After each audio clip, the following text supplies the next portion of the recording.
How's it going, guys? This is Robert from Machado Visuals, and I recently got some new equipment for live streaming and figured I could give a brief overview of my everyday workspace and new streaming setup.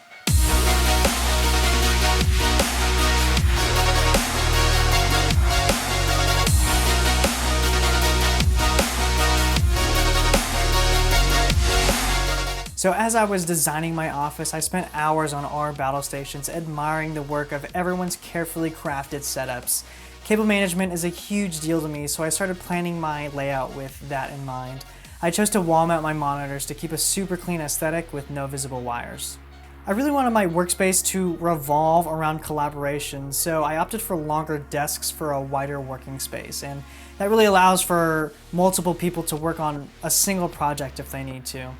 The large whiteboard was a huge must for me, especially during meetings, and is how I stay on top of my to-do list. All in all, collaboration is a huge aspect of my office and was a major role in designing my office layout. Now for the main event, my editing rig.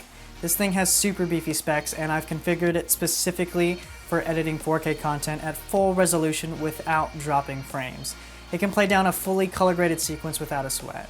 It's an absolute powerhouse and makes post-production much less time-consuming and much less stressful. Render times are short, and scrubbing is a breeze.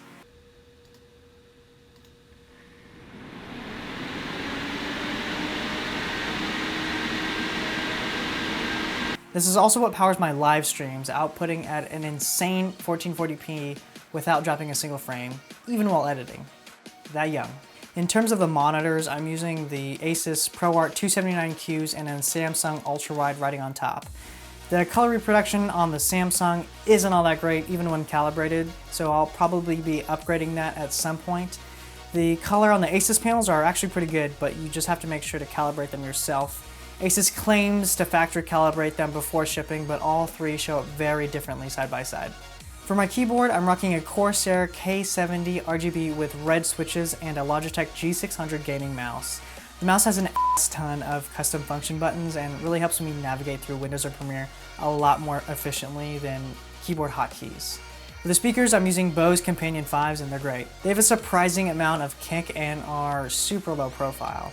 At some point, I'm probably going to invest in proper studio monitors like the HS8s. I also recently upgraded a ton of my audio equipment to up the quality of my live streams.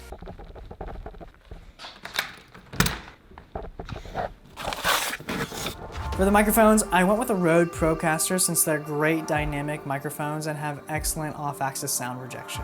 This is particularly important, especially when you're streaming with multiple people, so that each microphone doesn't pick up all the sounds around it. The guys over at Ismahawk use them for their podcast, and it just sounds great. These two microphones are feeding into a Yamaha mixer, which are sending stereo outputs into two separate M-Audio 2x2M audio interfaces. This way, if someone else is working on something, we'll be able to hear our computer audio and each other's voices at the same time independently. I invested in all this streaming equipment, obviously to work on my live edits, but to also invite others to collaborate. I'm hoping to hang with other creatives while actively working on current projects. And this doesn't just apply to film and video editing, but to all aspects of creativity. Art, music, photography, design. Think collaborative broadcast with podcast vibes, and I'm super stoked to see where this goes. And that's the basic gist of my office. A lot of time and effort went into designing and creating this space, and I'm really happy to share it with you all. Oh my god. I'll eventually be adding a few more upgrades as time goes on, so be sure to follow me on my social channels to see how the space progresses. Of course, if you have any questions, feel free to leave them in the comments below. Thanks for watching, and I'll see you in the next one.